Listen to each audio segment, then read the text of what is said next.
And for Hegel, the eventual movement of this is progressive, that you keep getting a society that's more and more free. We'll see where we go, with this. If you see the appointments that President Trump elect is making, the kinds of people that he's bringing in. One of them especially, Robert Kennedy, whose main contribution to the dilemmas we see in the social media is a criticism of vaccinations and fluorides and things in the water and all these things that that are imposed from our socialist kind of medical specialists that tell us that society needs these vaccinations for the children and can impose it on the society. Kids can't go to school if they don't have these vaccinations. We have that in our town, right? There's certain vaccinations you have to get. But there are folks that feel like, each one of those is actually an unknown. Who knows what it will do to you? What kind of effects is that are those things going to have on you? With vaccinations, that are based on the new COVID techniques, those are some, we'll point out, they're actually genetically modifying your body in order for them to work. You're inserting a modified gene into your body so that your body is looking for that virus. And does it go away? Well, we don't really know. They didn't really study it. They brought that out so quickly that they figured, well, it's more important. This is the utilitarian aspect of that. Let's save the population from this. Will that damage certain individuals who have reactions to it? Sure. Young men playing football might have heart attacks on the field, etc. That happens. Is it because of the vaccination? We don't really know. Right? Does it cause blood clotting? So in a sense, I see a dialectical progression here where the enemies of those who were being, forcing everyone to have all of these new medical technologies accepted, but who were critical of it because they don't know. You scientists don't really know what's going on. So now we have that person who's supposedly going to be in charge of our medical care in this country. Very interesting. What's that going to do? It's going to force people to figure out this kind of medical situation. So who knows? But for Marx, all of our history and the movement in our society is a result of historical materialism. It's not a smart screen. Can't do that. But we can click on it.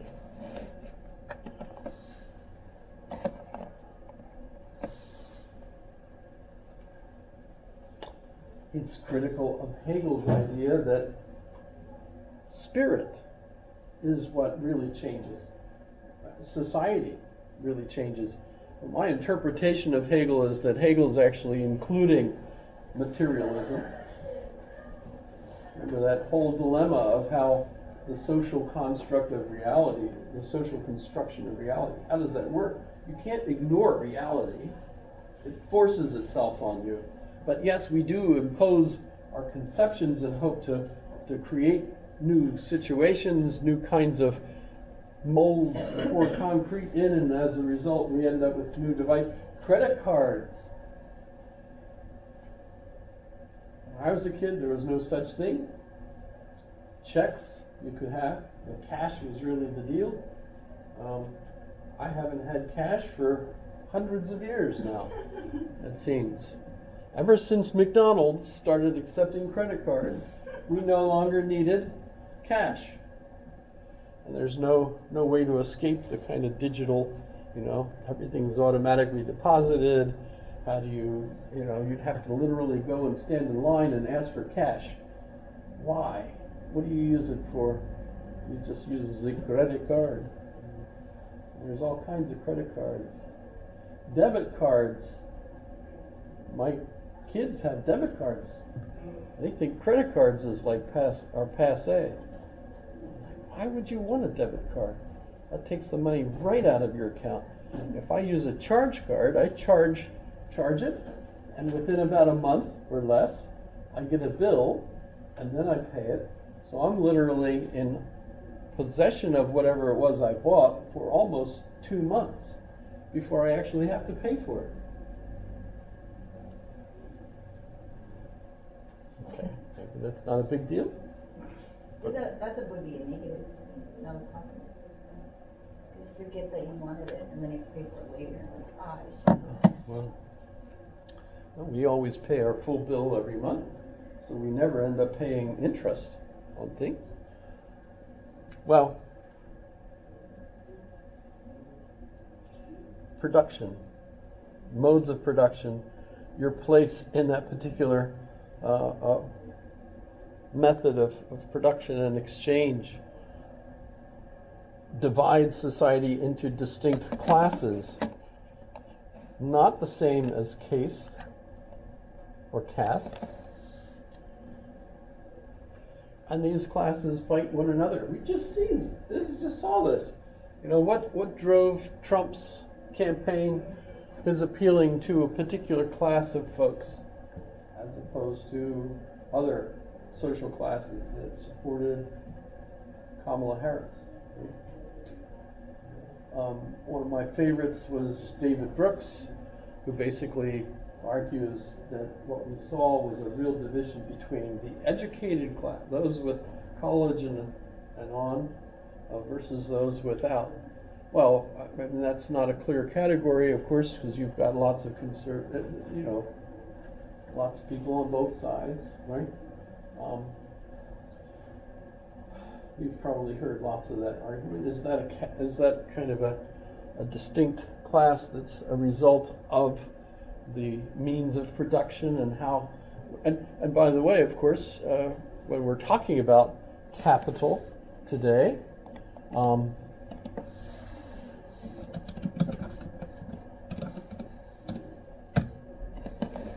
this is, I think, the most significant economist. I mean, that's pretty much what people else say. And notice his book, Capital, is essentially the same title, Das Kapital, as Marx's book. And so this is really kind of the update, if you like. And in fact, he's written some other books as well since then. None have had as much impact as this first one. But basically what he points out is that the nature of capital, the money, when you look at history, you could see that the rich had all the money and everybody else didn't. And what changed the whole process in history was World War I and World War II. And as a result of the conflict, those wars, the wealthy lost their wealth because of the damage to the economic system, because of their money being basically used by their governments in order to support the war. And so their wealth decreased dramatically during that time period. And when World War II was over, what happened was, especially in the United States, where women had entered into the workforce first time, and then the men came back, but instead of replacing the women, they added to that.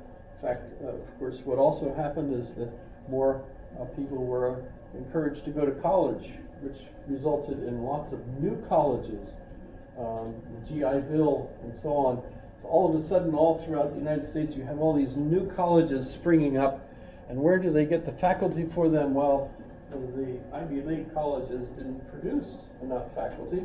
So basically, lots of people became faculty that really didn't traditionally have the experience and the education to maintain the kind of classical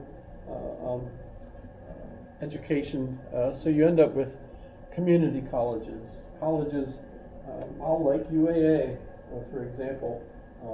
We're clearly not an Ivy League school. In a sense, the community mostly wants us to have, as our education process, the ability to improve the jobs of the local people for our local community. So what are we faced with? Medical technologies and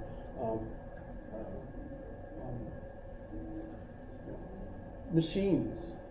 How to make machines, how to do computers.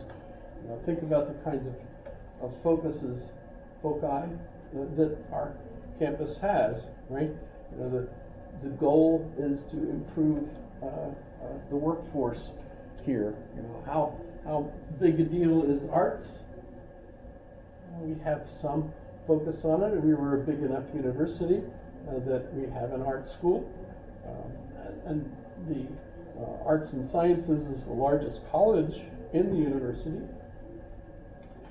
Because everybody has to take at least some arts and sciences courses, right? So there's all kinds of aspects of our university that are aiming at that. But in a sense, the kind of college education that most Americans get through these kinds of colleges is not similar, really, to the kind of education that the elite traditionally used to get. And by the way, even those colleges have had to transform because their traditional student body were the children, males mostly, of the alum, the graduates of their colleges, regardless of whether they were capable of doing scholarly work or not. In fact, what we've discovered over the years through studies is that no, most of the people that would have gotten into those colleges traditionally because their parents sent them and funded the college are not getting into the school because they don't pass the tests. So it becomes more of a competitive meritocracy. And so even those schools have transformed from what they used to be. And so our educational process has been driven more by a competitive kind of change that continues, etc. Some of the colleges created, like Trump University, it was clearly a facade, a failure. People just giving lots of money to it and not getting a good education at all. And so they graduate and they end up owing money because of their student loans, and they can't get a job that enables them to pay those loans off. So they're basically stuck in a limbo practically forever. And that can happen even in other universities as well. But the United States was transformed into a middle class. That actually never happened before in recorded history. And from 1950 to the 1990s, we grew a middle class because of the increase in wealth of the working class, the working people. So it wasn't because you inherited a lot of wealth and you used that wealth in order to make wealth. Instead, you ended up getting jobs and having enough jobs and enough money for the jobs that you were working and adding it to your wife's income and so on, that you were able to buy lots of things and our economy bloomed and we ended up with what you're familiar with as a middle class. Well, by 1995, Europe had recovered, Japan had recovered, and they all started becoming more competitive with us, and as a result, our overall middle class began to decline, especially as they eventually moved jobs outside of our country, as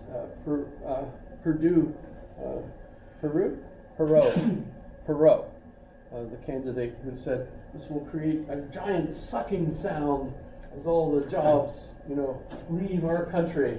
And he was absolutely right. All these different jobs were moved to cheaper places where the people make less money producing the goods that we can buy.